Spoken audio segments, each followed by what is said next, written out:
Astaghfirullah wa mawalah la hawla wa la quwwata illa billahi wa ba'd. Kita lanjutkan kajian kita, masih membahas kitab Arba'in Nawawi, dan kita masuk pada hadis dari Abdullah ibn Mas'ud radhiyallahu anhu.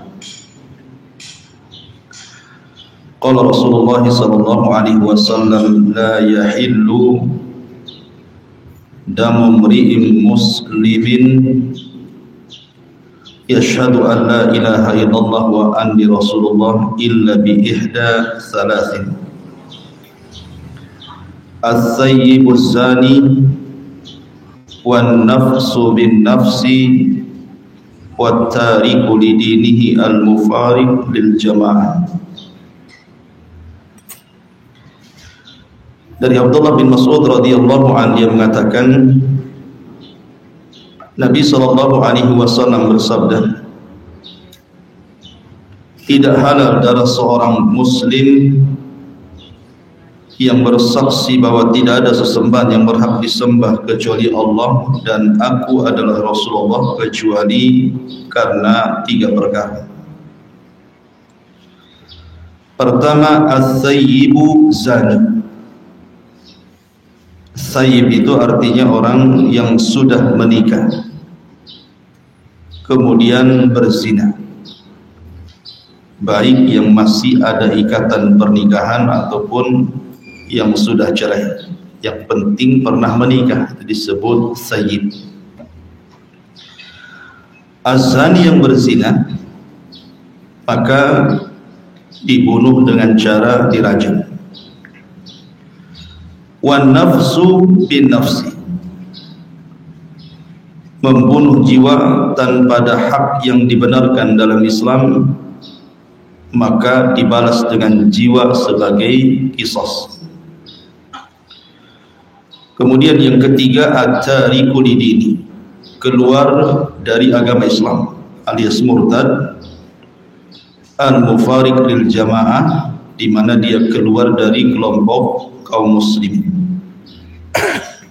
Maka orang yang murtad dalam Islam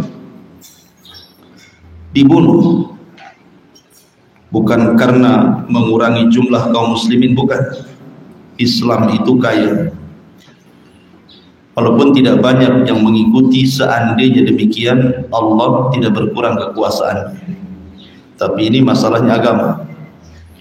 Orang yang murtad dalam Islam ya dibunuh, tentu setelah dimintai tobat. Al-mufariq lil jamaah, karena dia keluar dari jamaah kaum muslimin. Hadis ini dikeluarkan Bukhari dan Muslim. Baik. Ma'asyiral muslimat, ibu-ibu yang dirahmati Allah Subhanahu wa taala, bahwa hadis ini salah satu hadis yang menjadi kaidah dalam Islam, bahwa datangnya Islam itu dalam rangka hifdzu nafsi, menjaga jiwa. Jadi tidak sembarang dalam Islam itu bunuh-bunuhan gitu ya. Karena salah satu faedah datangnya Islam adalah hifdzun nafsi, adalah menjaga jiwa.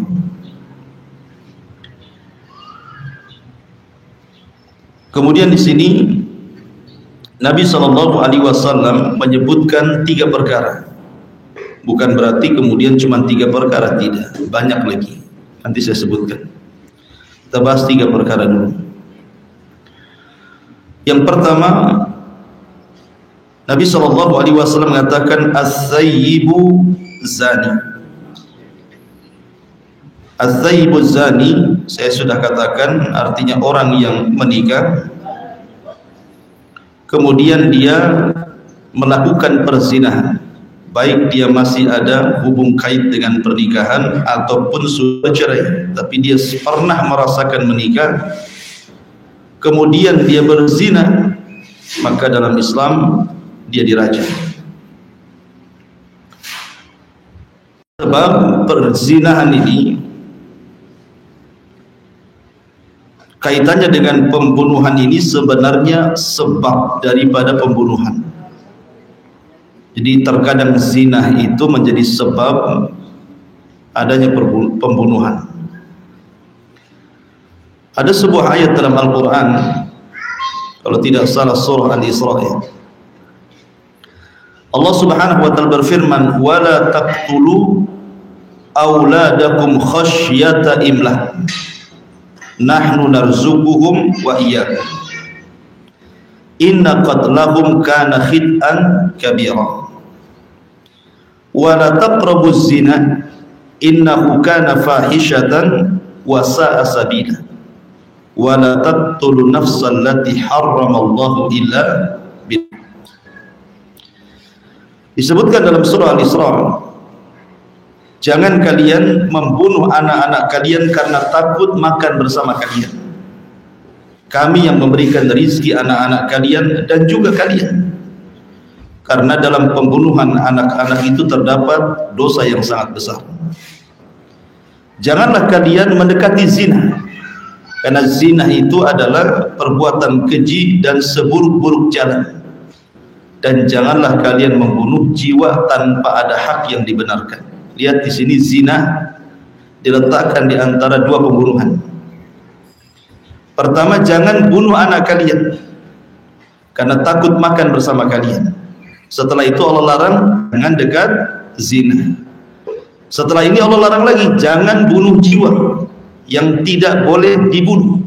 Berarti zina diletakkan di antara dua pembunuhan di sini dalam surah Isra. Apa faedahnya? Karena di antara yang mengantarkan sebab orang itu membunuh adalah zina. Lihat, gara-gara seorang wanita kemudian hamil di luar nikah, terkadang tidak segan-segan menggugurkan bayinya, kan? Dibunuh bayinya.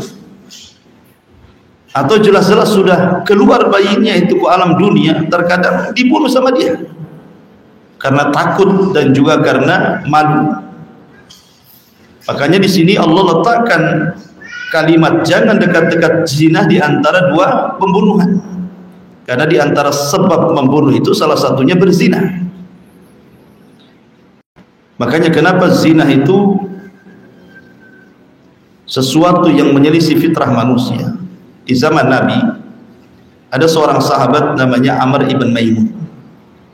Amr ibn Maimun, dia mengatakan, ra'aitu fil jahiliyati kirdatan ijtama'a 'alaiha kirdatun wa qad zanat farajamuha farajamtu ma'ahu. Kata Amr ibn Maimun, di zaman jahiliyah aku pernah melihat seekor kera yang mengelilingi kera yang lainnya, dan kera itu sudah berzina. Tiba-tiba kera-kera yang lainnya membawa batu dan merajamnya, dan aku pun ikut merajam kera tersebut bersama kera-kera itu. Lihat, di dunia binatang saja perzinahan itu menjijikkan, sampai-sampai di dunia kera saja dirajam tuh. Kera merajam kera yang berzina gitu ya. Lah kok manusia malah kemudian membiarkan? Karena memang zina ini juga menyelisih fitrah. Makanya Allah mengatakan jangan kalian dekat-dekat zina. Bahasanya jangan kalian dekat-dekat, bukan jangan berzina, kan? Artinya dekat saja tidak boleh, apalagi berzina. Apa sih dekat-dekat itu? Maksudnya seperti berkhalwat perempuan laki-laki, ikhtilat perempuan laki-laki, memandang perempuan laki-laki, dan begitu seterusnya. Itu kan wasilah-wasilah. Maka wasilah-wasilah yang mengantarkan kepada zina, maka wasilah itu haram, apalagi kalau berzina. Makanya kenapa hukuman berzina dalam Islam itu diketatkan.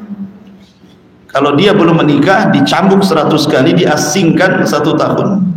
Maksud diasingkan 1 tahun itu jangan diajak bicara. Coba bayangkan bu hidup di Puskopkar, nggak ada satupun tetangga yang mau bicara sama ibu, tersiksa nggak tuh? Nggak mau ngomong sama orang, nggak dijawab, ngomong sama orang nggak dijawab gitu ya. Selain dicambuk 100 kali. Tapi kalau dia sudah menikah, maka sebagaimana hadis ini, maka dia harus dibunuh.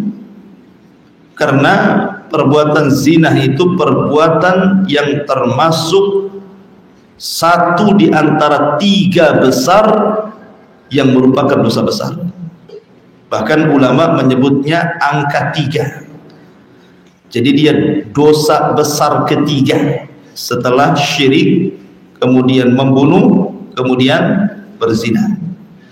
Dan itu berdasarkan tartib. Abdullah bin Mas'ud radhiyallahu anhu pernah bertanya kepada Nabi sallallahu alaihi wasallam, "Rasul, dosa apa yang paling besar itu?" Maka Rasul mengatakan syirik. Kemudian apalagi wahai Rasul? Kata Rasul, engkau membunuh anakmu karena takut makan bersamamu. Kemudian apalagi Rasul? Kata Rasul, berzina. Dari sini kata Syekhul Islam Ibnu Taimiyah rahimahullahu taala bahwa dosa zina adalah dosa ketiga terbesar setelah syirik, kemudian membunuh, kemudian berzina. Bahkan Abdullah bin Abbas radhiyallahu anhuma ketika menggambarkan bagaimana dahsyatnya dosa zina ini, dia mengatakan iyyakum waz-zina, hati-hati kalian jangan berzina. Fa inna fihi sittu khisalin, karena dalam perzinahan itu ada 6 perkara yang akan Allah timpakan kepada kalian. Salasun fid dunya wa salasun fil akhirah, 3 di dunia dan 3 di akhirat. Kemudian kata Abdullah bin Abbas radhiyallahu anhuma, adapun di dunia yang pertama zahabu bahail wajhi, Allah hilangkan cahaya di wajahnya. Orang yang suka berzina itu wajahnya suram, tidak ada cahaya sama sekali. Kemudian yang kedua kata beliau qisarul umri, Allah pendekkan umurnya. Maksudnya Allah pendekkan umurnya di sini artinya Allah cabut barokah dalam umurnya. Jadi Abdullah bin Abbas radhiyallahu anhuma mengatakan yang kedua qisaru al-umri, dicabut keberkahan umurnya, enggak berkah keluarganya, enggak berkah anak-anaknya, enggak berkah usahanya, enggak berkah hidupnya. Kemudian yang ketiga dawamul fakri, akan difakirkan hidupnya walaupun dia kaya. Walaupun hidupnya melimpah dengan kekayaan, walaupun melimpah hidupnya dengan dunia, tetap Allah fakirkan hatinya, seolah-olah tidak punya ketenangan dengan kekayaan. Ini di dunia. Adapun di akhirat kata Abdullah bin Abbas radhiyallahu anhuma, pertama sukhtullah alaihi, Allah akan murka kepadanya. Yang kedua su'ul hisab, buruknya hisab kepadanya. Dan yang ketiga al-adzabu bin-nar, maka Allah akan mengazab dia dengan neraka. Lihat, hukuman orang berzina ini bukan hanya di dunia, tetapi sampai di kuburan, sampai di hisab, sampai di akhirat, di 4 tempat. Di dunia dengan ada ancaman rajam kalau dia sudah menikah, atau kalau belum nikah dicambuk 100 kali, diasingkan setahun. Di kuburan jelas Nabi SAW dari hadis Bukhari menjelaskan ketika melihat ada satu tanur, ada satu kuali besar, kemudian di situ ada 2 orang yang bertelanjang, kemudian dibakar di bawahnya, akhirnya kepanasan gitu ya. Kemudian Rasul mengatakan, dosa apa itu? Maka malaikat mengatakan, itulah orang yang berzina. Kata para ulama, ini gambaran adab kubur. Kemudian ketika hisab, maka dia akan dipersulit hisabnya, dan kemudian masuk neraka. Yang jelas bahwa dosa zina adalah akan dilamakan di neraka, bukan dikekalkan, tidak. Lama dia keluar dari neraka, naudzubillah. Kecuali kalau di dunia dia bertobat kepada Allah Subhanahu wa taala. Intinya bahwa dosa zina ini dosa yang sangat besar, bahkan disepakati semua agama, bukan hanya Islam saja. Imam Ar-Ramli, seorang madhab Syafi'i, ada juga yang mengatakan, Al-Imam Ibnu Hajar Al-Haytami mengatakan, az-zina haramun ala kulli milalin wa adyan.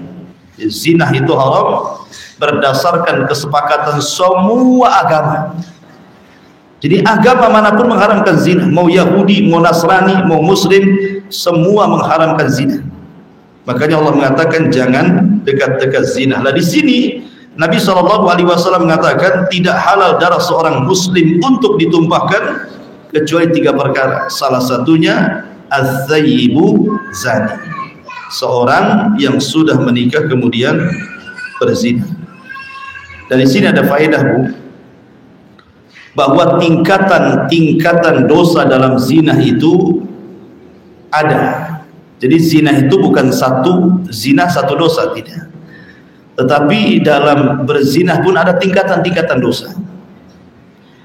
Seseorang yang sudah menikah dengan orang yang belum menikah, dua-duanya berzina, dosanya berbeda. Makanya hukumannya juga dibedakan. Anak muda yang belum menikah berzina, orang yang sudah menikah berzina, itu beda hukumannya, artinya beda dosanya. Maka orang yang sudah menikah kemudian berzina lebih besar dibandingkan orang yang belum menikah. Kenapa? Karena orang yang sudah menikah dosanya 2 kali lipat. Pertama dosa zinahnya, yang kedua mendolimi pasangannya. Mendolimi pasangannya kalau punya pasangan. Kalau tidak punya pasangan, karena dia pernah melakukan pernikahan, artinya pernah melakukan hubungan, dan dia sudah pernah merasakannya. Kalau dia berzina berarti dosanya 2 kali lipat. Ini yang pertama. Yang kedua, orang tua yang sudah tua kemudian dia masih berzina, itu berbeda hukumannya dengan anak muda yang berzina. Kenapa demikian? Karena ada hukuman khusus di akhirat. Sebagaimana hadis yang masyhur kata Nabi SAW, salasatun, ada 3 orang kata Rasul, la yukallimuhumullahu yaumal qiyamah, tidak akan diajak bicara pada hari kiamat. Wala yuzakkihim, tidak akan disucikan pada hari kiamat. Kemudian wala yanzuru ilaihim, tidak akan dilihat oleh Allah Subhanahu wa taala. Kemudian walahum adzabun alim, dan bagi mereka azab yang pedih. Lihat 3 ancaman di akhirat. Tidak diajak bicara Allah, tidak dibersihkan Allah, tidak dilihat Allah, dan mendapatkan azab yang pedih. Salah satunya Rasulullah mengatakan apa? Syaikhun zanin, orang yang sudah tua masih berzina. Kenapa kemudian Allah Rasul khususkan orang yang sudah tua berzina sampai diberikan hukuman tambahan?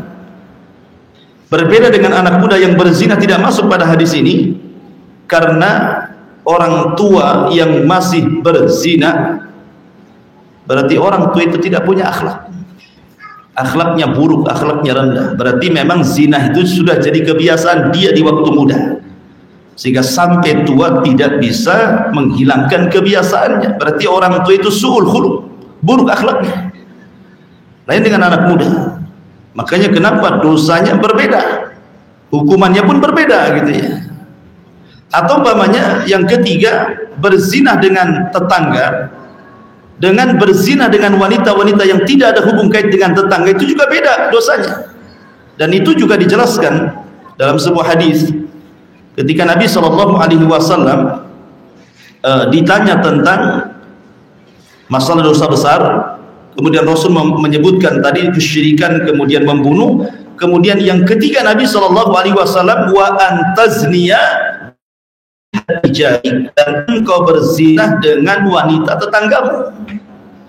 Bahkan dalam riwayat, seandainya seseorang berzina 10 kali dan bukan dengan tetangganya, itu jauh lebih baik dibandingkan berzina dengan tetangganya. Sampai ada riwayat seperti itu. Jadi kalau seorang laki-laki berzina dengan 10 wanita yang bukan ada hubungan tetangga, itu jauh lebih baik dibandingkan berzina dengan wanita yang ada hubungan tetangganya. Kenapa? Karena dosanya berbeda. Orang yang berzina dengan tetangganya berarti 2 dosanya. Pertama dosa zinahnya, yang kedua merobek hubungan hak-hak bertetangga.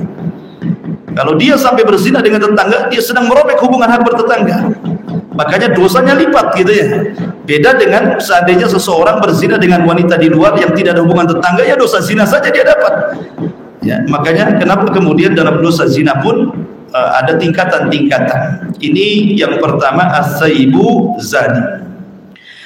Kemudian yang kedua, wan nafsu bin nafsi. Wan nafsu bin nafsi, membunuh jiwa maka ada kisos juga. Dan ini berdasarkan firman Allah Azza wa Jalla surah Al-Baqarah ayat 178, ya ayyuhalladzina amanu kutiba alaikumul qisasu fil qatlah. Wahai orang-orang yang beriman, diwajibkan kepada kalian melakukan kisos di dalam pembunuhan. Jadi maksudnya kisos di sini, kalau seandainya seseorang membunuh maka dibunuh. Tetapi beda ya, membunuh dengan cara kisos dengan membunuh karena sebuah perkara yang memang dia harus dibunuh. Seperti umpamanya tadi orang berzina dirajam, kan sudah jelas ininya, hayatnya, bentuk rajam seperti apa, seperti hadis Ma'is ibn Malik, atau seperti kisah wanita Ghamidiyah di mana ditanam satu dada kemudian dilempari sampai mati gitu ya. Tetapi kisos ini maka dibunuh sesuai dengan dia membunuh. Jadi kalau sebelum dibunuh umpamanya dipotong dulu kakinya, dipotong dulu tangannya, atau dicongkel dulu matanya baru dibunuh, maka dia pun harus dibunuh dengan cara yang sama. Sebagaimana kau membunuh dia, sebelum kau bunuh dia congkel matanya, maka kau congkelin matamu, nah, gitu, baru dibunuh. Jadi cara pembunuhannya disamakan. Itu kalau kisos. Supaya apa? Menjadi bahan pelajaran gitu ya. Sebagaimana kau membunuh itu gimana ketika dia dicongkel matanya merasa kesakitan luar biasa, maka begitulah Islam ingin supaya dia pun merasakan hal yang sama, karena kisos itu sebuah keadilan masalahnya. Lain dengan orang murtad. Kalau orang murtad kan dipenggal gitu saja kan, dipancung lah bahasa kitanya, dan semuanya umum, siapapun yang murtad dipancung gitu ya. Tapi kalau kisos ini dia dibunuh berdasarkan dia membunuh. Dia membunuh dengan cara apa? Dilemparkankah dari atas, dicekikkah sama tambang, atau maka disesuaikan dengan dia membunuhnya. Nah, itulah bedanya kisos dengan perkara yang lain. Tetapi ma'asyiral muslimat, ibu-ibu yang dimuliakan Allah Azza wa Jalla, bicara kisos itu dia kalau seandainya satu orang yang membunuh, berarti yang dibunuh adalah yang membunuh saja. Karena di zaman jahiliyah, kebiasaan orang-orang jahiliyah itu ada yang disebut dengan hamiyatul jahiliyah. Hamiyatul jahiliyah itu maksudnya dendam kesumat yang merupakan panati kabilah. Jadi kalau seandainya kabilah ini berperang nih, kemudian salah satu kabilah membunuh salah seorang dari kabilah yang lainnya, maka kabilah yang menjadi korban pembunuhan itu maka akan membalas dendam, nyawa dibalas nyawa, maka mereka akan membunuh salah satu dari kabilah yang membunuh, walaupun yang dibunuh bukan orang yang membunuh. Nah, itu zaman jahiliyah. Pokoknya ngacak, yang penting orang ini, orang dia sudah membunuh kami, maka kami pun harus membalas satu jiwa siapapun dia, yang penting dia masih kabilahnya dari para pembunuh. Maka Islam datang dan menghapus tradisi seperti ini dengan cara mendatangkan kisos supaya tidak terjadi kezaliman. Berarti yang dikisos yang membunuh saja, masa yang nggak ikut terlibat pembunuhan gara-gara di kabilah itu dibunuh, kan zalim namanya. Makanya dalam Islam diganti hukuman jahiliyah itu menjadi hukuman Islam, hukuman adil, yang dibunuh yang membunuh saja. Tetapi ingat, kalau seandainya pembunuhan ini terjadi karena niat orang ramai, satu kabilah niat membunuh, maka semua dibunuh. Itulah bedanya. Seperti kasus siapa? Kasus Oraniun. Di zaman Nabi SAW ada kelompok Oraniun itu tidak bersyukur. Orang-orang Oraniun ini datang kepada Nabi SAW, kemudian meminta diobati penyakit mereka. Ada salah seorang kepalanya sakit, dibawa kepada Nabi, minta diobati penyakitnya. Akhirnya Nabi SAW kemudian mengambil air kencing unta, kemudian disuruh minum dan sembuh. Dari sini menunjukkan bahwa kencing unta adalah obat gitu.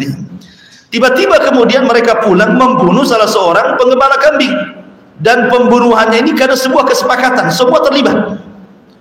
Maka Nabi SAW memerintahkan untuk membunuh mereka semuanya, walaupun yang dibunuh satu orang.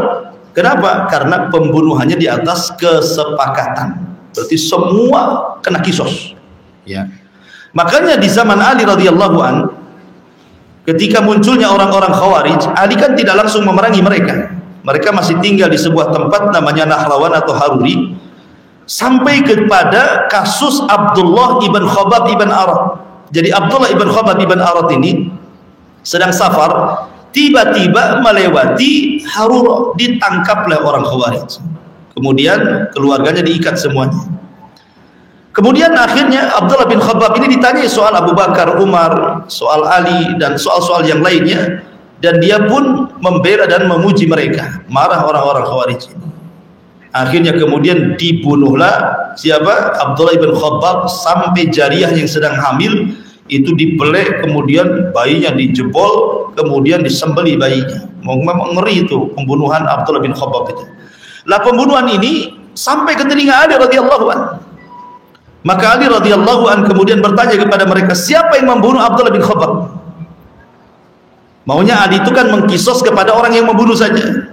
Tapi karena orang-orang Khawarij mengatakan kulluna naqtul, kami semua yang membunuh dia, katanya. Berarti ini pembunuhan yang direncanakan semua orang. Maka Ali radhiyallahu an pun bergerak pasukannya membantai semua orang Khawarij karena membunuh satu jiwa Abdullah ibn Khabbab. Terjadilah perang Nahrawan namanya. Ya kan? Nabi SAW membunuh semuanya. Kenapa? Karena mengatakan kuluna naqtul, semuanya kami yang membunuhnya, katanya.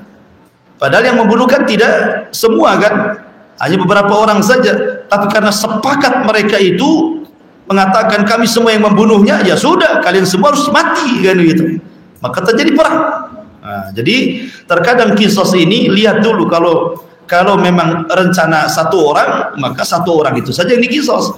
Tapi kalau rencana orang banyak, berarti semua orang terkena kisos walaupun yang dibunuh satu orang. Nah, itu harus dipahami, itu makna wan nafsu bin nafsi. Ma'asyiral muslimat yang dimuliakan Allah Subhanahu wa taala. Kemudian yang ketiga, at-tariku lidini. At-tariku lidini. Maksudnya at-tariku lidini adalah orang yang murtad. Orang yang murtad dalam Islam, maka dia harus dibunuh. Jadi orang yang murtad dalam Islam dibunuh dalam Islam itu. Tidak ada alasan orang murtad itu. Tetapi tentu setelah dimintai tobat. Lah, orang yang murtad dalam Islam tentu tidak sembarangan orang harus dibunuh, kan tetap di tangan hakim juga. Jadi kalau dia murtad dan dia hidup di negara Islam dan berdasarkan hukum Islam, maka dipanggil. Kemudian didatangkan ulama dan disuruh tobat, suruh berdialog dulu gitu, sampai mudah-mudahan dia ada harapan tobat. Tapi kalau seandainya dia tidak mau bertobat, maka dia pun diberikan hukuman pancung. Dan itu berdasarkan hadis Nabi SAW, man baddala dinahu faqtuluh. Siapa yang mengganti agamanya, bunuh. Itu dalam Islam. Sekali lagi, bukan karena Islam dirugikan akhirnya sedikit jumlahnya karena banyak orang murtad. Tidak, Islam itu ghaniyun an dzalik. Islam itu kaya. Karena seandainya Allah Subhanahu wa taala tidak ada yang menyembah di bumi pun, tidak akan berkurang kekuasaannya.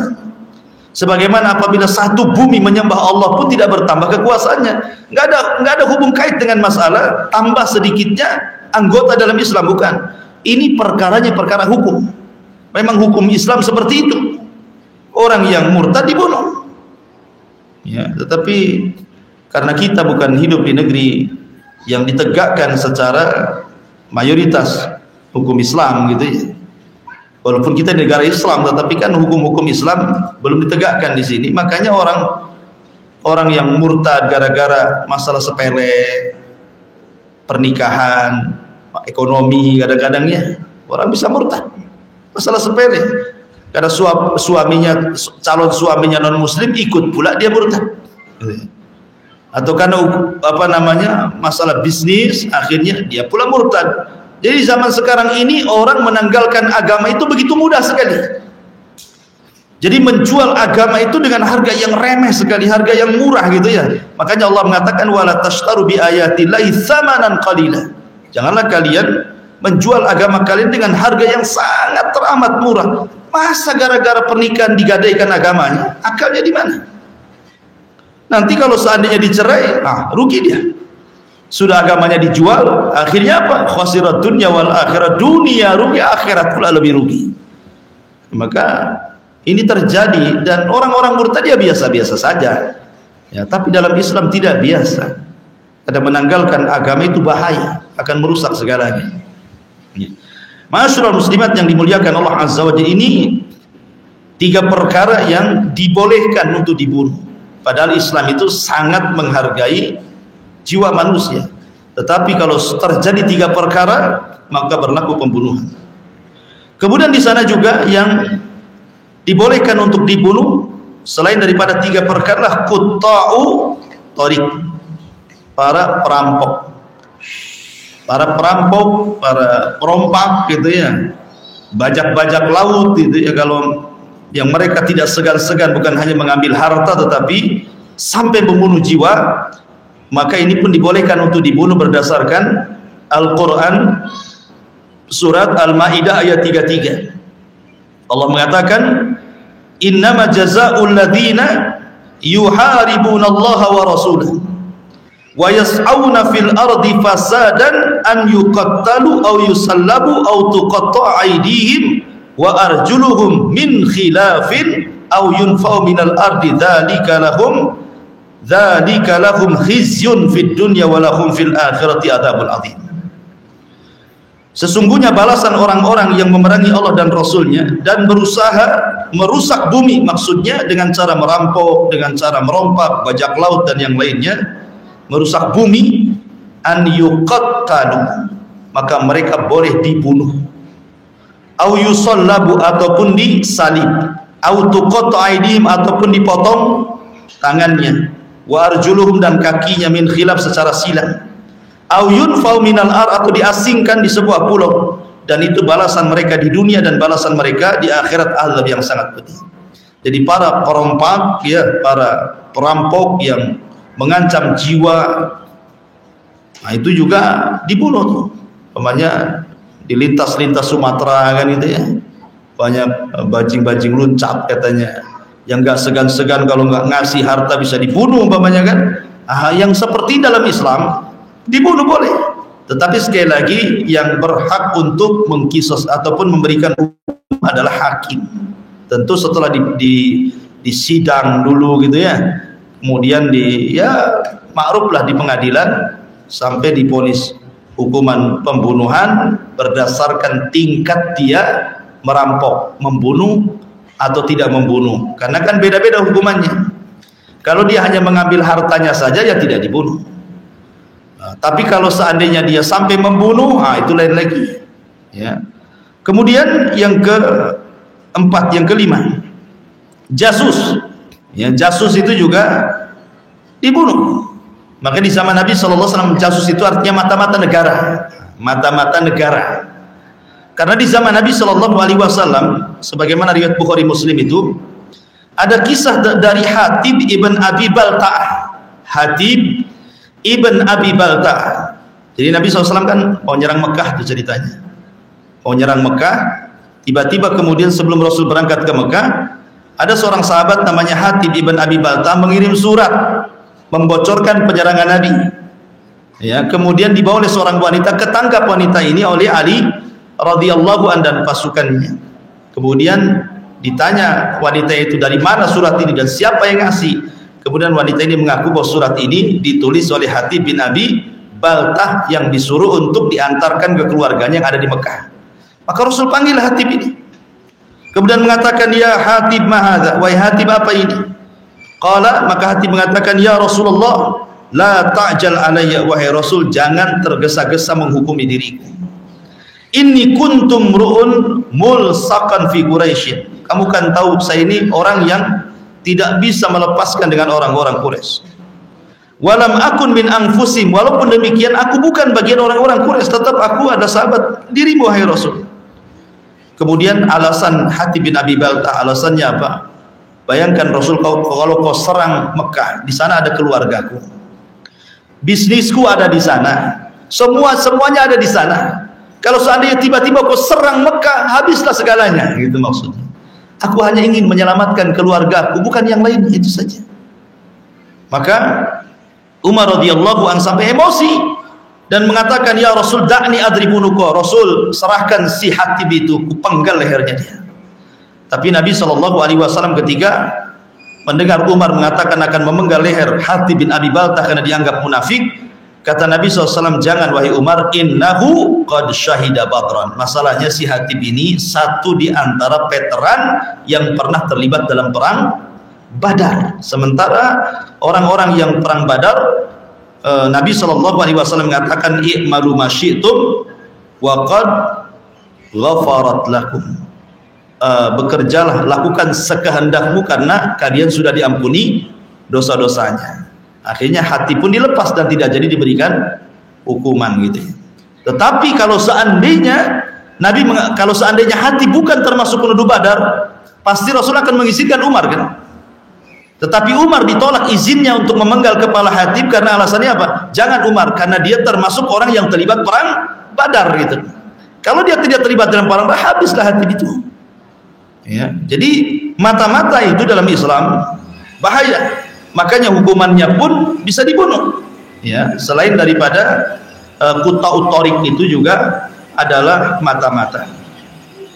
Kemudian juga yang harus dibunuh juga adalah para pelaku LGBT, ya, para pelaku homoseksual.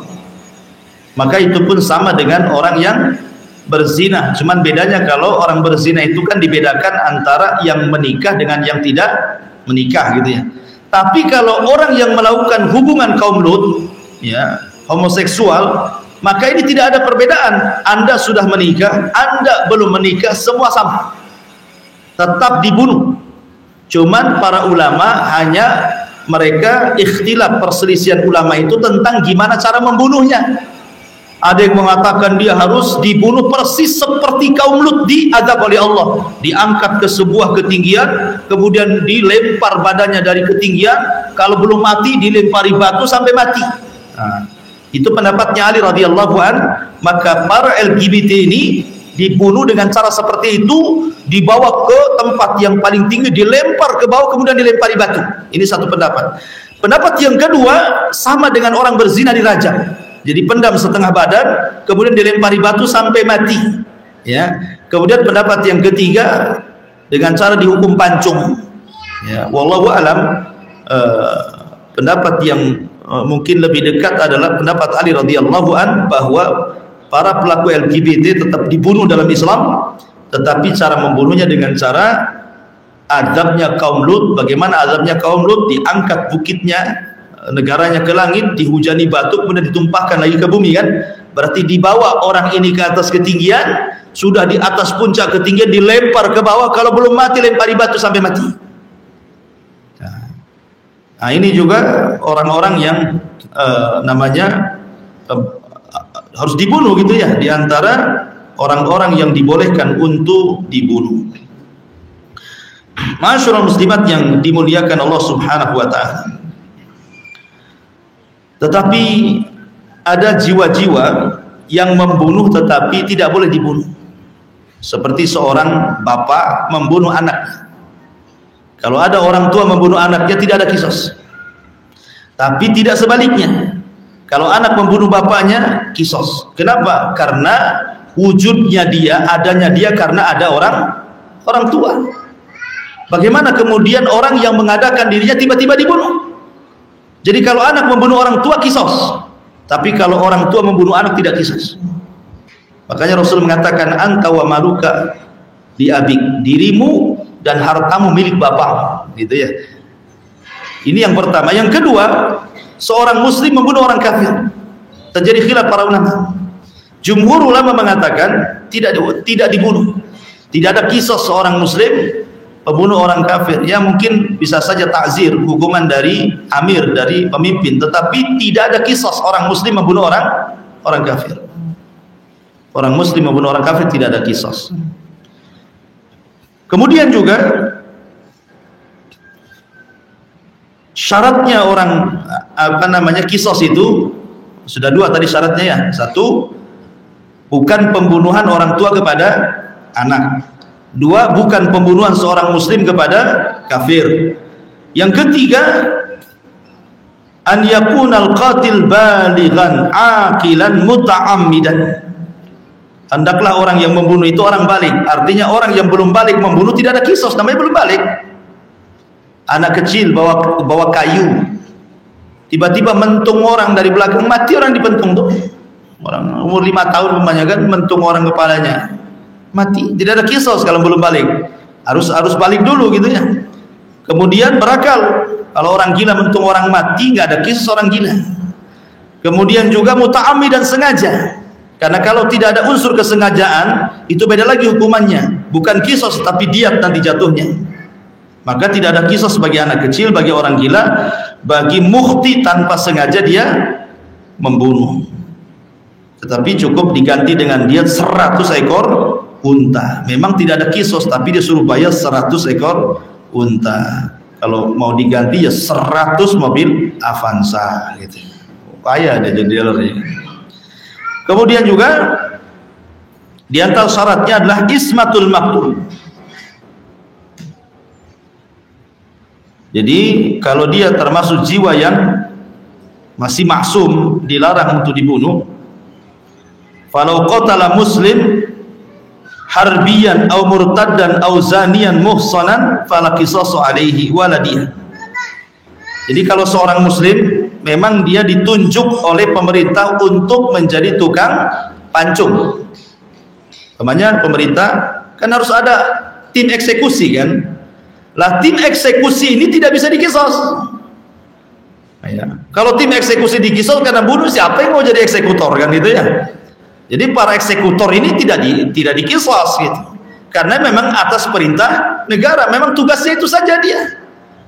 Ya, tukang pancung saja kan. Di Saudi kan ada tuh yang bawa pedang besar sambil ditutup mukanya kan, tukang pancung itu. Ya dia nggak kisos. Memang itu sedang melaksanakan tugas negara gitu dan tugas agama gitu.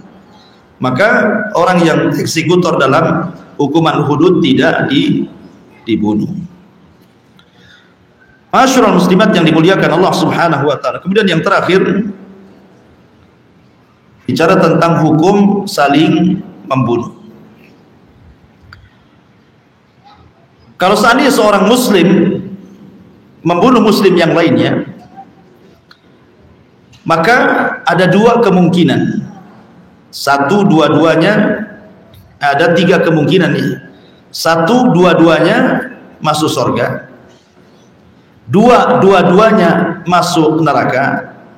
Tiga, dua-duanya masuk surga dan satunya masuk neraka. Bagaimana gambarannya?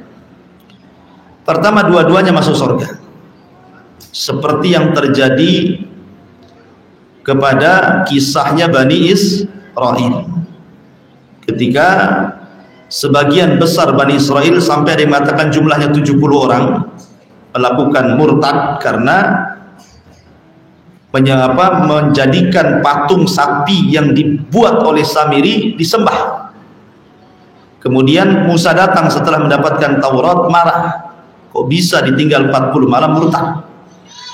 Akhirnya kemudian mereka dipaksa untuk bertobat dan mereka pun siap tobat. Siap tobat artinya tidak mau menyembah patung itu lagi. Cuman kata Musa, syarat tobatnya kalian harus saling membunuh. Akhirnya kemudian mereka pun saling membunuh satu dengan yang lainnya. Maka al-qatil wal maqtul fil jannah. Maka gambaran seperti ini, orang yang membunuh dan orang yang dibunuh dua-duanya masuk surga karena sama-sama tobat. Ya kan? Ini yang pertama. Yang kedua, yang membunuh dan yang dibunuh dua-duanya masuk neraka. Dan itu berdasarkan hadis Nabi SAW, al-qatil wal maqtulu finnar. Orang yang membunuh dan orang yang dibunuh masuk neraka. Sahabat bertanya Rasul, kalau orang yang dibunuh masuk neraka, sayang betul. Harusnya orang yang membunuh saja. Kata Rasul, ya karena yang dibunuh lagi apes. Coba dia yang tidak mati, pasti dia bunuh kawannya. Karena dia sudah ada niat membunuh juga. Jadi kalau seseorang kemudian membunuh, contoh nih rebutan parkir, preman sama-sama muslim, preman pasar, rebutan lahan parkir, kelahi keduanya kan, akhirnya saling membunuh. Dua-duanya mati konyol gitu ya. Dua-duanya masuk neraka. Kenapa? Karena dua-duanya ada niat membunuh yang lainnya. Ini yang kedua ya. Ketiga, orang yang membunuh masuk neraka dan yang dibunuh masuk surga. Seperti umpamanya ibu di rumah ada maling masuk. Tentu ibu untuk mempertahankan harta akhirnya melawan. Maka ibu terkena peluru umpamanya karena dia malingnya bawa pistol, ditembak kepalanya, meninggallah ibu. Maka ibu dianggap mati syahid. Ibu masuk surga. Ya, tetapi malingnya masuk neraka gitu ya. Ini yang membunuh masuk neraka, yang dibunuh masuk surga. Ada kebalikannya. Yang membunuh masuk surga, yang dibunuh masuk neraka gitu ya. Seperti orang yang sedang perang. Para mujahidin perang melawan orang-orang kafir, maka para mujahidin kemudian membantai orang-orang kafir dalam peperangan yang dibenarkan dalam Islam. Maka orang mujahidin mereka masuk surga, orang yang dibunuh orang kafir dalam peperangan masuk neraka lah kan gitu ya. Jadi itu ada hukuman-hukuman yang terkait dengan membunuh. Jadi ada yang dua-duanya masuk surga, dua-duanya masuk neraka, satunya masuk surga dan neraka, pembunuhnya masuk surga, yang dibunuh masuk neraka, yang dibunuh masuk surga, pembunuhnya masuk neraka. Itu diantara hukum masa seputar pembunuhan.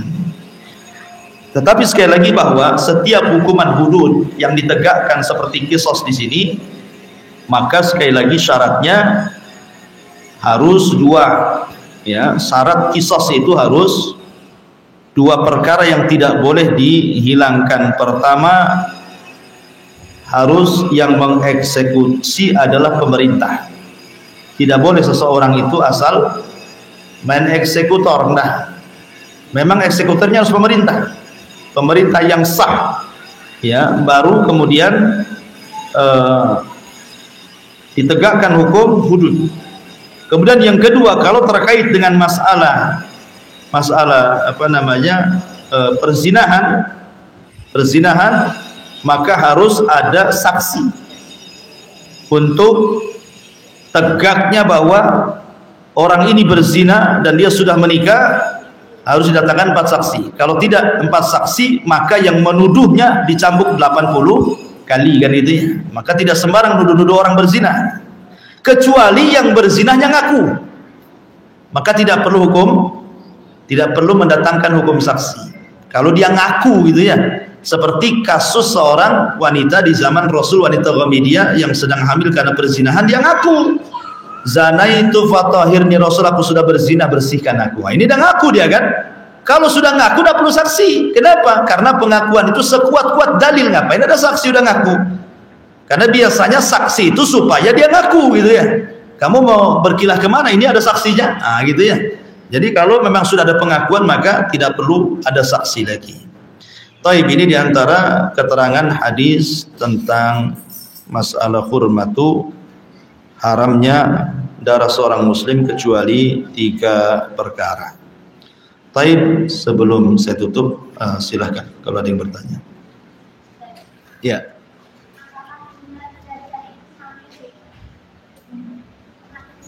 Apakah Dajjal itu Samiri? Itu jadi khilaf ulama. Apakah Dajjal itu Samiri? Tetapi pendapat yang kuat bukan. Dajjal bukan Samiri, dan Dajjal bukan Ibnu Sayyad. Karena ada orang menghubung-hubung kaitkan begini. Jadi kemunculan Dajjal berawal dari kisah Samiri di zaman Nabi Musa.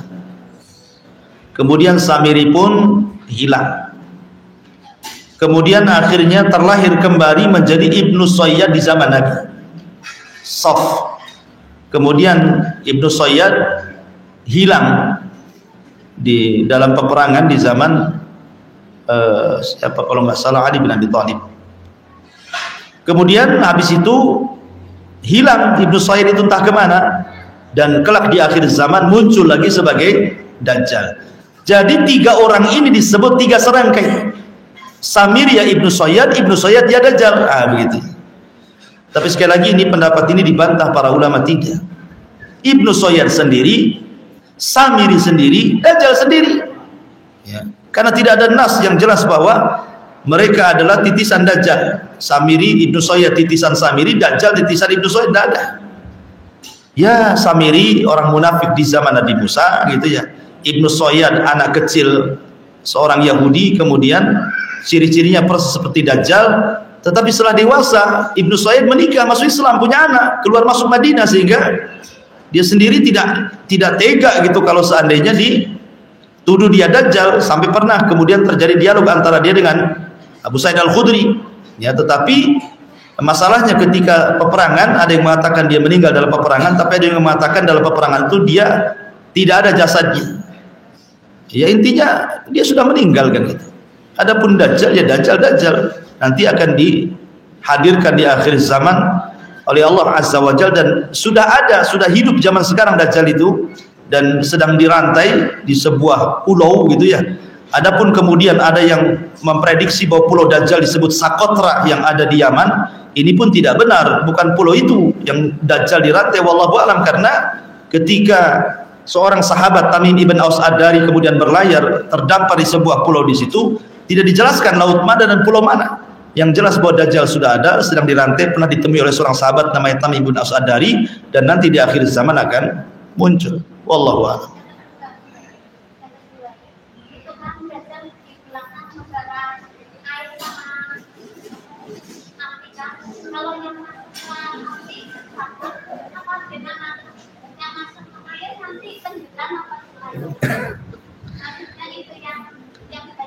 Iya, alhamdulillah. Dajjal itu membawa api dan air samping kiri kanannya. Kemudian Dajjal disuruh memerintahkan masuk. Jadi Dajjal itu menguji manusia. Kalian masuk ke dalam air yang hakikatnya di balik air itu neraka, ataukah masih masuk ke dalam api yang di hakikatnya di balik api itu adalah air? Makanya Nabi SAW mengatakan, kalau kalian melihat Dajjal, falian a'anhu, pertama lari,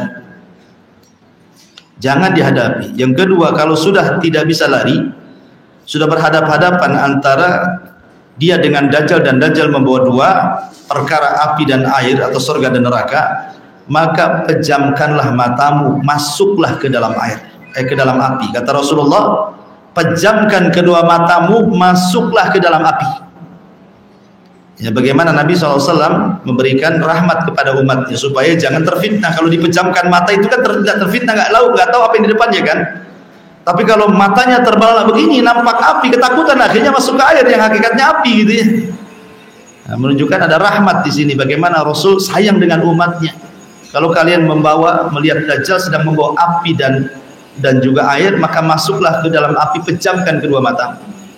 Ya. Allahu a'lam. Ya. Bagaimana hukuman terhadap orang yang misalnya berprofesi sebagai penegak hukum? Kalau kita kaitkan dengan tema kita kan kita lihat sekarang orang berzina, kemudian orang mencuri, ini hukuman yang ditegakkan kepada kita bukan Islam. Nah itu kira-kira bagaimana hukuman terhadap profesi orang-orang? Iya, alhamdulillah. Lihat dulu, hukuman produk manusia dengan hukuman produk Allah kan berbeda. Hukuman produk Allah jelas adil, tidak mungkin tidak adil, dan hikmahnya jauh lebih besar dan lebih banyak. Walaupun manusia menganggap itu sebuah ketidakadilan, dianggapnya hukum Islam itu hukum sadis, bengis, jahat, macam-macam ya. Dia tidak tahu di balik itu ada hikmah yang tidak terdapat pada hukuman produk manusia. Maka kalau seandainya para pencetus hukuman itu, lihat, tanya dulu, apakah dia menganggap Al-Quran dan Sunnah lebih baik atau hukuman yang ia terapkan lebih baik? Kalau seandainya dia mengatakan bahwa hukuman yang diciptakan produk manusia lebih baik dibandingkan hukuman yang diciptakan produk Allah, kafir, nggak ada cerita. Karena apa? Sudah mengingkari Quran Sunnah kan? Tapi kalau dia mengatakan tidak, Quran Sunnah itu jauh lebih baik, hukuman hudud itu jauh lebih baik, cuman kami belum bisa menerapkan, entah karena tekanan barat, tekanan timur, tekanan selatan, utara, atau apalah banyak tekanan negara ini, atau karena sebuah maslahat yang mungkin belum tercapai ke arah sana gitu. atau karena ada sebuah syubhat wallahu alam, tetapi dia masih meyakini Quran Sunnah itu masih terbaik. Cuman kami belum bisa melakukannya karena sebuah tekanan, begitu kan? Maka ini tidak sampai kafir, ini fasik saja. Karena tidak melaksanakan hukum Allah. Tidak melaksanakan hukum Allah. Dan bagi para pezina ataupun orang mencuri gitu kan, kalau dia tidak sampai terkena hukum hudud, ya sebenarnya satu sisi harusnya seseorang itu lebih takut lagi. Karena di negara kita kalau berzina dibiarkan kan, maka sebenarnya itu ada kesempatan bagi para pezina untuk tobat, ya kan? Karena Nabi SAW itu sebenarnya tidak suka melakukan hukum hudud. Rasul itu lebih suka dia bertobat. Makanya ketika wanita Ghamidiah bertobat itu ingin minta dirajam, kata Rasul, jangan-jangan kau meluk-meluk saja, kau cium-cium saja, kau ini tidak berzina. Padahal Rasul tahu dia berzina kan, cuman Rasul ingin supaya dia pergi tobat saja di rumah, jangan ditegakkan hukum gitu. Tahu-tahu dia ngomong, Rasul kalau nggak percaya saya berzina, nih tengok perutku ada bayi hasil zina. Kalau begitu lahirkan dulu. Maksudnya kata Rasul ada alasan untuk mengusir dia kan. Kalau dia seandainya hamil besar kemudian lahir, Nabi nggak akan mungkin mencari dia. Dia sudah tobat, alhamdulillah. Tapi karena wanita ini wanita soleha, tetap sudah melahirkan, datang lagi dia. Ini Rasul bayinya sudah kulahirkan, rajam sekarang katanya. Maka Rasul memberikan 3 lagi kesempatan. Nggak bisa lah kalau kamu mati, siapa yang merawat bayimu, susui dulu kan itu ya. Disusui 2 tahun sempurna. Sebenarnya 2 tahun sempurna kan cukup lama kalau dia mau tobat, dan nggak usah balik lagi ya.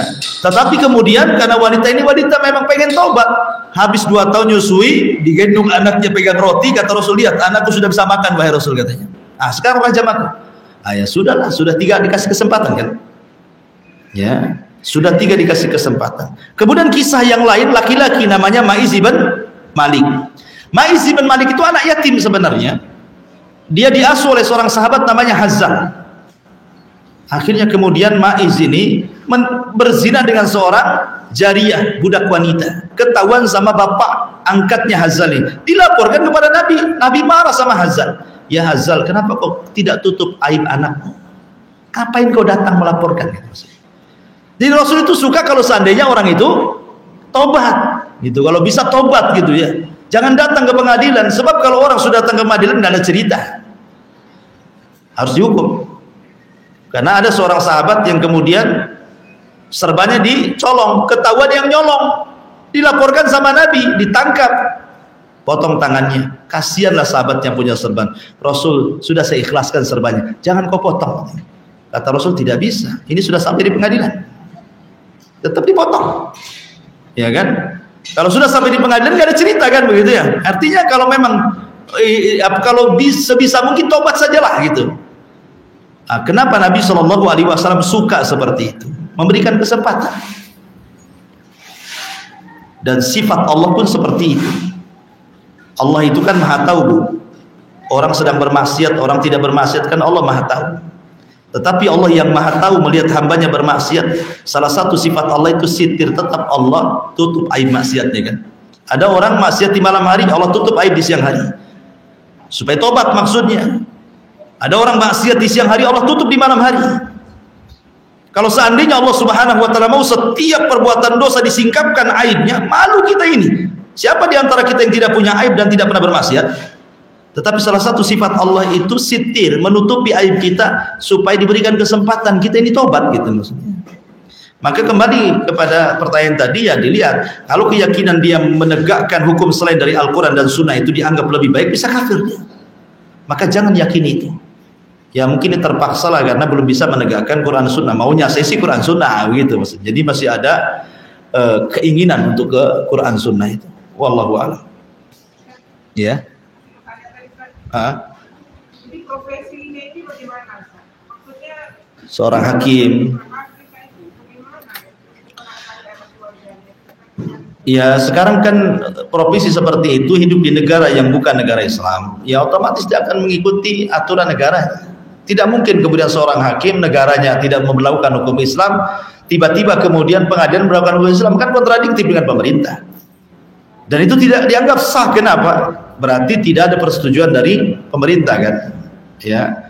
Yang jelas kalau memang dia profesi seorang hakim, kalau memang dia tidak bisa menegakkan hukum seperti itu, maka seorang hakim harus jeli saja.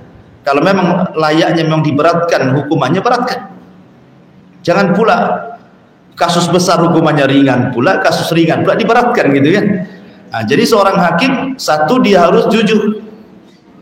Harus jujur, karena Nabi SAW ketika menjelaskan tentang tanda-tanda akhir zaman itu, karena banyak orang yang berprofesi tanpa kerja, hanya bicara, tetapi dia bisa meraup kekayaan sebanyak-banyaknya. Dan itu ada di dunia hakim, di dunia pengadilan kan.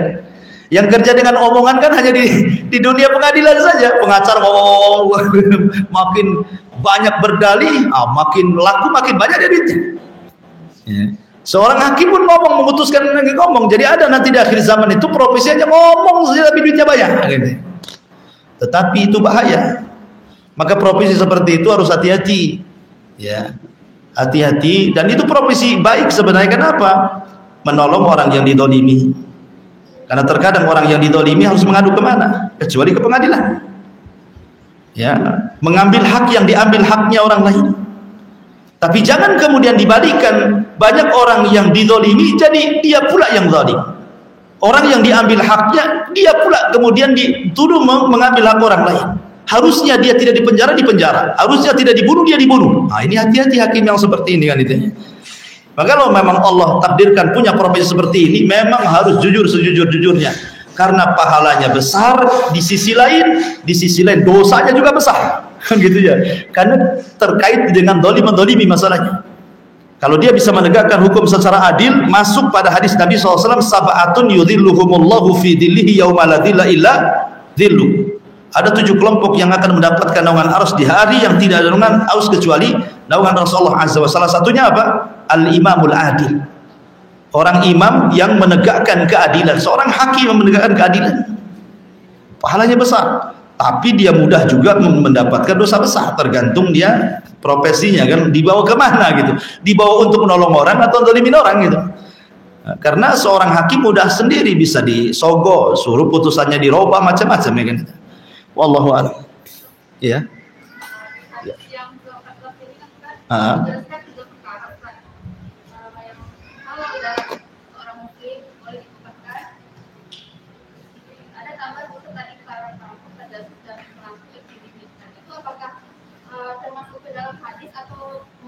Tidak ada hadis lain. Ada hadis lain. Jadi 3 itu bukan pembatasan. Kalau dari hadis ini cuma 3 ini saja. Tapi dalam hadis yang lain seperti para perampok itu berdasarkan Quran. Ya kan? Berdasarkan Quran tadi saya baca innama jazaa'ul ladina itu. Kemudian kalau jasus memang berdasarkan hadis sejarah tadi Nabi SAW ketika bicara tentang Hatib bin Abi Baltah gitu. Kemudian kaum Lut ada hadis yang lainnya. Jadi itu ada dalil-dalil yang lain disendirikan. Cuma dalam hadis ini Rasul menyebutkan 3 perkara, tapi bukan membatasi, tidak.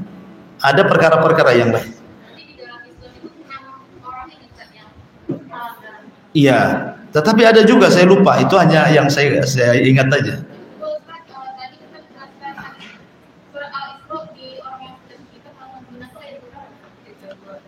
Sekitar 32 ya. Itu betul. Coba tengok antara 30, 31, 32 itu lah. Itu wala taqrabuz zina diapit dengan 2 kata pembunuhan tadi. Pertama jangan membunuh anak, kemudian jangan dekat zina, baru jangan membunuh jiwa, kan gitu. Sehingga para ulama beristimbat bahwa zina itu menyebabkan orang bisa membunuh, dan kenyataannya seperti itu. Gara-gara selingkuh suami istri dibunuh kan pasangannya. Dibunuh istrinya, cemburu dibunuh. Jadi bukan hanya membunuh bayi saja, kadang-kadang membunuh selingkuhannya. Atau membunuh istrinya karena kecemburuannya kan. Seperti itu. Jadi memang zina itu mengundang kerusakan yang banyak. Banyak sekali kerusakannya.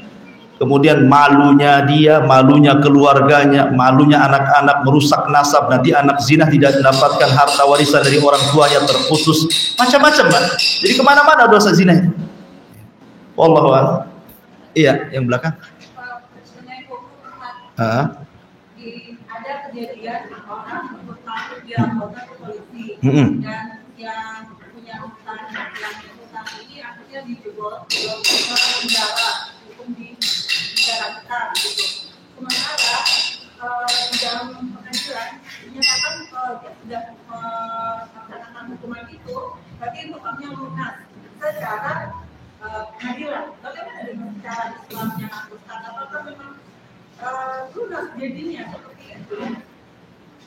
Dia punya hutang ke seorang si A ini melaporkan karena nggak dibayar-bayar, dia dilaporkan ke polisi menangkap. Oh, jadi hukum perdata jadi pidana naik. Ya. Hutang kan udah masuk perdata kan? Iya. Pidana. Dia dihukum 1 tahun. Dari pengadilan karena dia dihukum 1 tahun, dianggap lunas hutangnya. Nah, apakah kalau di pengadilan di Indonesia, mungkin bagaimana dengan Allah? Apakah termasuk lunas walaupun Baik, saya paham. Ada hadis Nabi yang mengatakan begini, matlul ghani zulmun yuhillu uqubatahu wa irduhu. Jadi matlul ghani, matlu itu artinya sanggup bayar tapi tidak mau bayar. Itu namanya matlu. Matlul ghani. Orang ini punya utang, sanggup bayar sebenarnya, walaupun tidak secara utuh, mungkin bisa nyicil. Sanggup bayar kan tidak mesti dilunasi semuanya. Bisa saja mungkin dari uang dari hutang 100 juta dia bisa nyicil sejuta, sanggup bayar walaupun sejuta atau 500 ribu. Tapi dia tidak mau bayar. Padahal dia sanggup bayar walaupun nyicil baik kecil atau besar gitu ya. Itu disebut matul ghani namanya. Apa kata Rasul? Zulmun, dianggap orang itu berbuat zalim. Apa hukumannya? 2. Yuhillu uqubatahu wa irduhu. Halal jasad fisiknya dipenjarakan dan halal kehormatannya bisa digibah. Boleh menggibah orang yang punya hutang nggak bayar-bayar, nggak apa-apa digibah. Tetapi sebatas itu saja, sebatas cash dia tidak mau bayar saja, supaya jangan jadi pelajaran bagi yang lainnya. Jangan hutangi orang itu nggak dibayar-bayar nanti gitu maksudnya. Tapi jangan kemudian melebar gibahnya kemana-mana. Oh, pantas saja orang tuanya juga gitu, pantas saja suaminya. Jadi melebar itu udah dosa itu. Artinya gibah itu sebatas kasusnya saja. Ya. Dan halal fisiknya dipenjarakan. Jadi boleh seseorang kemudian melaporkan kepada polisi gara-gara tidak mau bayar hutang, dilaporkan, karena di zaman sekarang ini yang hutang lebih ganas daripada ngasih hutang gitu. Kalau dibayar hutang yang marah-marah itu harusnya yang ngutangi, ini yang berhutang pula yang emosi kadang-kadang. Jadi kalau seandainya memang pengadilan putus, otomatis namanya pengadilan pasti akan menghadirkan pelapor dan yang dilaporkan. Kalau memang yang melapor itu kata pengadilan sudah dianggap lunas dan diketahui orang yang melaporkan, ya lunas, selesai. Karena ada orangnya di situ. Adapun hidup kisos di akhirat, wallahu alam, yang jelas begini, kisos di akhirat itu pasti ada. Karena hukuman di dunia ini seadil-adilnya pun tidak akan memuaskan. Seandainya terjadi hukuman keadilan di dunia, nggak akan memuaskan walaupun syariat Islam. Contoh nih, umpamanya ada seorang membunuh. Yang dibunuh ini orang baik, yang membunuh orang jahat. Yang dibunuh ini kepala rumah tangga. Yang membunuh ini preman. Yang dibunuh ini mungkin dia memberi makan keluarganya. Yang membunuh ini pengangguran. Ketika dibunuh, kata Islam kisos, dikisoslah preman yang membunuh ini. Apakah keluarga puas? Belum tentu kan? Belum tentu puas loh keluarga itu. Ya, kenapa? Karena keluarga korban merasa bahwa dialah tulang punggung kami. Semenjak dia nggak ada, kami mau makan sama siapa? Kan bahasa seperti itu. Kalau dia enak, dia preman di jalan-jalan, dan punya istri pengangguran macam-macam. Padahal hukumannya sudah adil tuh, berdasarkan Quran Sunnah, kisos kan. Tetapi kepuasan kan terkadang belum ada. Sehingga akhirnya ada kisos 2 kali di akhirat nanti. Ya, kisos 2 kali, ada kisos lagi. Supaya apa? Supaya ketika kalau kisos di akhirat itu betul-betul adil. Kalau kisos di dunia kadang puas, kadang tidak. Tapi kalau kisos di akhirat pasti puas.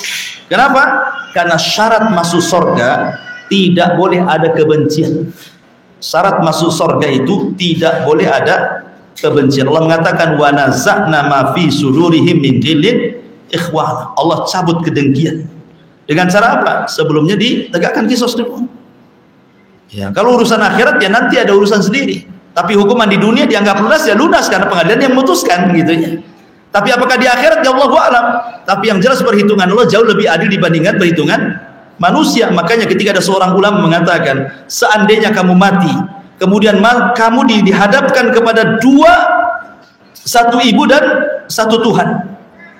Ini dua orang yang akan menghisab kamu. Pertama ibumu, yang kedua Tuhanmu Allah. Kamu milih dihisab siapa? Dihisab ibumu atau Tuhanmu? Maka ulama mengatakan, saya lebih memilih dihisab Tuhanku dibandingkan ibuku. Padahal jelas ibu tidak mungkin memasukkan anaknya ke neraka kan? Pasti seorang ibu sayang dengan anaknya. Pasti maunya anaknya masuk surga semua. Tetapi kata ulama ini, saya lebih suka dihisab Tuhanku. Kenapa? Karena kasih sayang Tuhanku jauh lebih luas dibandingkan kasih sayang ibuku. Nah, seperti itu. Jadi tingkatan hukuman di akhirat, hisab nanti ada tersendiri. Tapi di dunia dianggap lunas lah kalau pengadilan memutuskan seperti itu. Wallahu a'lam. Ya.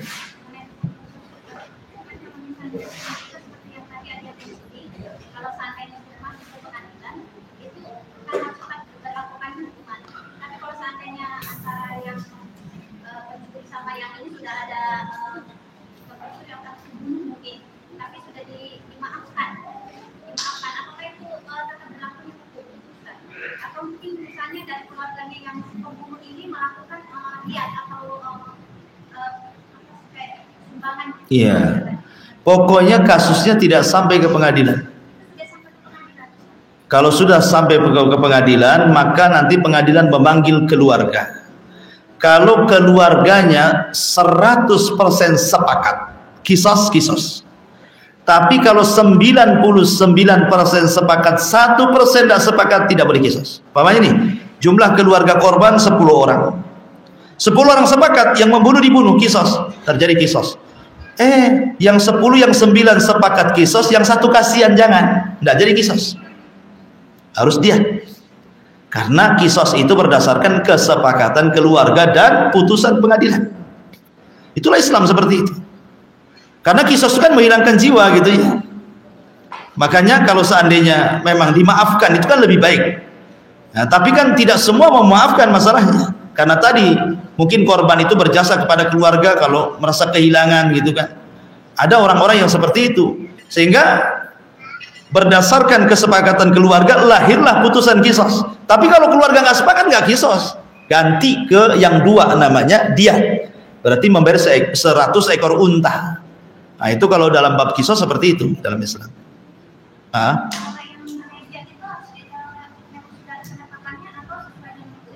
Kalau membunuh ya diat, bayar diat, kisos. Tetap bayar diat sebagai kisos, maksudnya kisos sebagai karena dia sudah menghilangkan jiwa. Ya kalau tidak mau ke pengadilan ya sudah antar keluarga sajalah, kesepakatan gitu, antar keluarga kesepakatan. Saya hanya bisa memberi uang kemanusiaan lah bahasanya kan, ini keluarga korban. Bagaimana kalau itu terjadi kepada kita? Tentu kita sedih juga. Maka sebagai bentuk diatnya ya kemampuan kita berdasarkan kesepakatan keluarga. Itu kalau tidak masuk ranah pengadilan. Kalau ranah pengadilan langsung main 100 ekor unta, ya kan? Tapi kalau tidak ranah ke pengadilan itu antar keluarga damai, itu lain lagi. Nah, berarti kalau kesepakatan lah di situ. Tetapi di dunia memang seperti itu. Tapi di akhirat lain lagi ceritanya. Karena ada hukuman tersendiri di akhirat itu. Nah, tetapi kalau orang-orang yang sudah bertobat, seperti berzinah dirajam, itu kan sudah tobat namanya. Sebagai kafarah dia di dunia, artinya tidak akan ada lagi kafarah di akhirat. Kalaupun memang masuk dalam catatan amalnya, ya hanya formalitas dibaca saja gitu saja. Tapi tidak sampai kemudian mempengaruhi amalannya. Seperti seorang alim, dia punya catatan semua kebaikan. Tidak mungkinlah semua catatannya kebaikan, pasti ada yang buruknya. Ya. Makanya kata para ulama, ketika seseorang yang soleh membaca catatannya di hari kiamat, kan setiap membaca catatan itu kan mukanya langsung bersinar, memutih. Kan tidak mungkin semuanya baik, pasti nomor urut keberapa tahu-tahu jelek. Ketika dia membaca kejelekan, maka hilanglah cahaya itu menjadi hitam kembali, kemudian Ketika membaca kebaikan putih kembali. Lah ketika dia membaca keburukan kemudian menghitam, itulah Allah tutup aibnya di hadapan manusia. Sehingga tidak dilihatnya kalau dia pernah melakukan seperti itu. Yang tahu antara dia dengan Allah saja.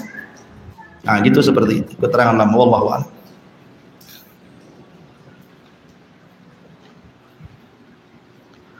Taib, sudah?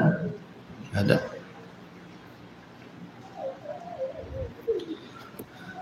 Ya kalau nggak ada kita tutup saja.